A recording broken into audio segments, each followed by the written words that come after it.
আসসালামু আলাইকুম ওরহমতুল্লাহি ওয়াবারকাতুহ। ও আমার প্রাণপ্রিয় বাংলাদেশবাসী, সবাইকে জানাই আন্তরিক অভিনন্দন ও শুভেচ্ছা।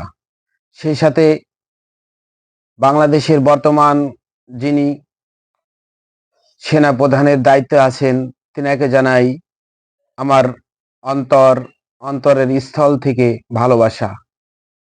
আমি তিনার কাছে অতি বিনয়ের সাথে একটি কথা বলতে চাই। আপনারা এমন একটি আইনের ব্যবস্থা করুন, এমন একটি আইন প্রতিষ্ঠিত করুন বাংলাদেশে, যে আইনে বাংলাদেশের প্রতিটা মানুষ সঠিক বিচার পায়, প্রতিটা মানুষ সুস্থ বিচার পায়। আর বর্তমান যারা বাংলাদেশে অগ্নিসংযোগ করছে, ভাঙচুর করছে, তাদের প্রতি নজরদারি করুন, তাদেরকে আইনের আওতায় নিয়ে আসুন, তাদের প্রতি আপনারা ব্যবস্থা নিন। আসসালামু আলাইকুম ওয়া রাহমাতুল্লাহি ওয়া বারাকাতুহু।